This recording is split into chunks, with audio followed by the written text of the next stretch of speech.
بسم اللہ الرحمن الرحیم۔ السلام علیکم۔ یہ پارٹ 19 ہے۔ آج ہم آپ کے لیے کتاب پیش کر رہے ہیں اجازت، مصنف محی الدین نواب، آواز نوشین۔ یہ کتاب آپ کے لیے بک شیئر پاکستان کی جانب سے پیش کی جا رہی ہے۔ دیگر کتابوں اور معلومات کے لیے آپ اس نمبر پر رابطہ کر سکتے ہیں 0300291960 پہ محمد اظہر سے۔ تو آئیے سنتے ہیں پارٹ 19۔ وہ ڈاکٹر کی کار میں آ کر بیٹھ گئے۔ کامران نے کہا، ہماری وجہ سے آپ کو بڑی زحمت ہوئی ہے، ہم اگلی شاہراہ سے ٹیکسی میں چلے جائیں گے۔ مجھے بھلا کیا زحمت ہوگی؟ میں اپنے مریض کے لیے پریشان رہتا ہوں، مجھے مراد کی بڑی فکر ہے۔ میں اپنے کسی مریض کا علاج کرتے ہوئے ناکامی نہیں چاہتا، کسی طرح اس کا علاج کامیاب کرنا چاہتا ہوں، لیکن وہ مجھ سے تعاون نہیں کر رہا ہے۔ مونا نے کہا، ڈاکٹر، میری وجہ سے یہاں پریشانیاں بڑھ رہی ہیں۔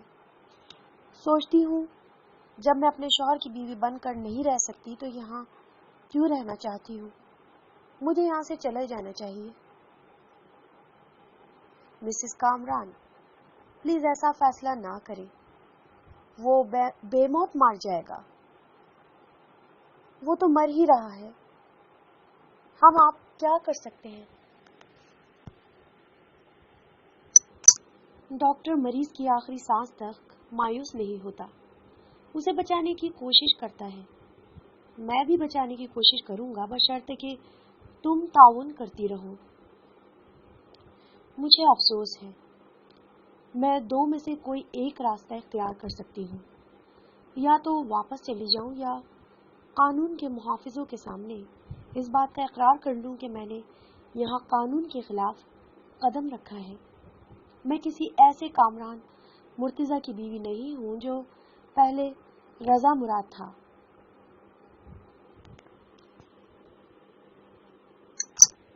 کامران نے پوچھا، یہ کیا غضب کرو گی؟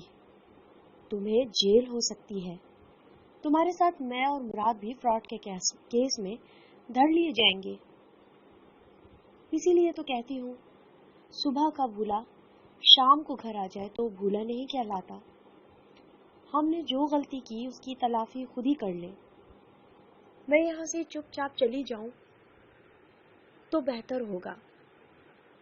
جب میں نے امیگریشن کے سخت قوانین کے خلاف فائٹ کرنے کا مناسب راستہ اختیار کر رکھا ہے تو یہ نامناسب راستہ کیوں اختیار کیا جائے؟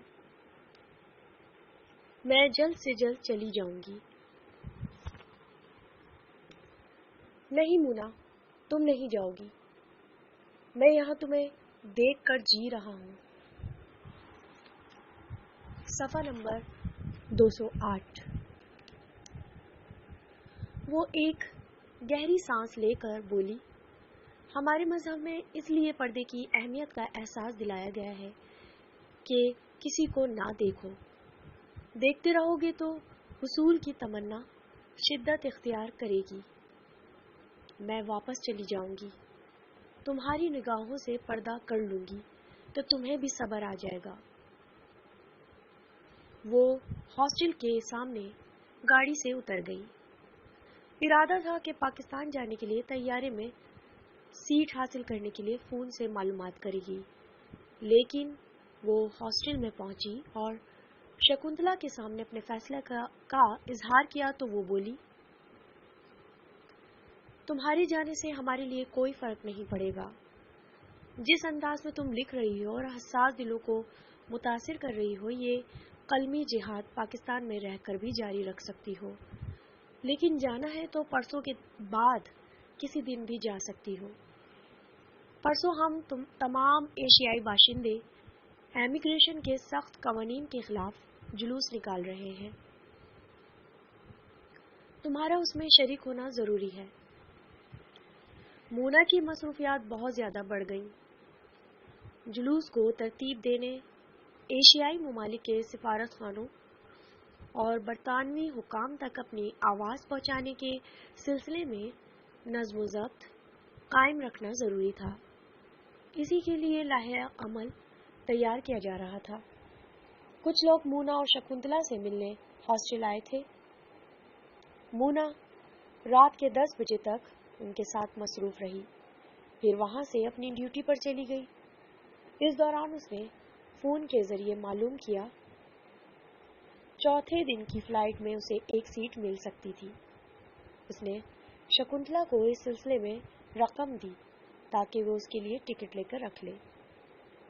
وہ اسپتال میں پہنچ کر کامران کو فون کے ذریعے اپنی روانگی کے متعلق بتانا چاہتی تھی۔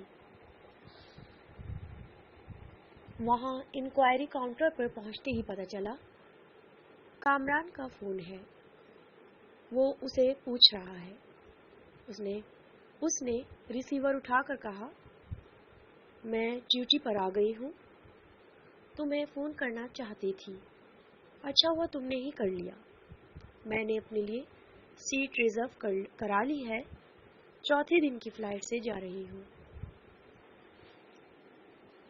دوسری طرف خاموشی رہی۔ یوں محسوس ہوا جیسے کامران پر سکتہ طاری ہو گیا ہو۔ اس نے پوچھا، خاموش کیوں ہو؟ بولتی کیوں نہیں؟ صفحہ نمبر 209۔ اس کی ایک گہری سانس لینے کی آواز سنائی دی۔ پھر اس نے کہا، کیا بولوں؟ تمہیں کس رشتے سے روکوں؟ کیوں؟ ہمارے درمیان کوئی رشتہ نہیں ہے۔ ہم میاں بیوی نہیں، کاغذ کے پھول ہیں۔ ابھی ہمارے اندر ازدواجی زندگی کی خوشبو نہیں ہے۔ میرے پاس وہ حقوق بھی نہیں ہیں جنہیں استعمال کر کے تمہیں جانے سے روک سکوں۔ تمہارے پاس تمام حقوق ہیں، لیکن میری مجبوری سمجھو۔ سمجھ رہا ہوں، اس لیے کچھ بول نہیں سکتا۔ اگر تم میرے نام سے، میرے رشتے سے آتی، یہاں کا قانون تمہیں میری شریک حیات تسلیم کرتا تو میں تمہیں جانے نہ دیتا، میں خود نہ جاتی۔ کیا اپنی منزل پر پہنچ کر کوئی واپس جاتا ہے؟ بعض بیویاں لڑ جھگڑ کر جاتی ہیں، میں تمہیں لڑنے کا موقع بھی نہ دیتا، تمہیں محبت سے سمجھاتا، محبت سے نہ سمجھتی تو لڑائی کرتا۔ ابھی تو میں کچھ بھی نہیں ہوں۔ سنا ہے چاہنے والے کچے دھاگے سے بندھے رہتے ہیں، میں تو کچا دھاگا بھی نہیں ہوں۔ کامی، تم ایسی باتیں نہ کرو، میں تمہاری بیوی ہوں، تمہارے ایک حکم پر اپنی جان دے سکتی ہوں، کبھی تمہاری نافرمانی نہیں کر سکتی، لیکن مجبوری کو سمجھو۔ کیا یہ اچھا لگتا ہے کہ میں ایک ایسے پاگل جنونی شخص کے حوالے سے رہوں جو دن بدن ناقابل برداشت ہوتا جا رہا ہو؟ پھر یہ کہ ایک غلطی کرنے کے بعد اس کی تلافی کیوں نہ کرے؟ اتنی ٹھوکریں کھانے کے بعد ہمیں سیدھا راستہ ڈھونڈنا چاہیے، اور میں نے ڈھونڈ لیا ہے، اسی لیے جا رہی ہوں۔ اور جا رہی ہوں تو کیا ہوا؟ تمہارے دل سے تو کبھی نہیں جاؤں گی۔ جس دل میں تم کبھی نہیں جاؤ گی، وہ دل ہی نہیں مانتا جس دل میں سے تم کبھی نہیں جاؤ گی۔ میں حالات کو اچھی طرح سمجھتا ہوں، تم یہاں رہ کر بھی مجھے نہیں مل سکتی۔ میں اپنے دل پر پتھر رکھنے کی کوشش کروں گا۔ صفحہ نمبر 210۔ وہ تھوڑی دیر تک باتیں کرتے رہے، پھر مونا نے کہا، 11 بجنے کے لیے 10 منٹ ہیں، 10 منٹ میں اپنی ڈیوٹی کے لیے تیار ہونا ہے، اس لیے اجازت چاہتی ہوں، کل صبح رابطہ قائم کروں گی۔ اس نے ریسیور رکھ دیا۔ دوسری طرف سے کامران ریسیور لیے بیٹھا سوچتا رہا، خیالوں میں اسے دیکھتا رہا۔ ابھی وہ موجود تھی اور خیالوں میں اسے دیکھ رہا تھا، جب چلی جائے گی تب بھی خیالوں میں ہی اسے دیکھتا اور ملتا رہے گا۔ امیگریشن کے قوانین نے بیوی کو وہ ممنوع عورت بنا دیا تھا جو گناہ کی طرح صرف خیالوں میں آتی تھی۔ دوسرے دن مونا کا مضمون اخبار میں شائع ہوا۔ اس کا عنوان تھا،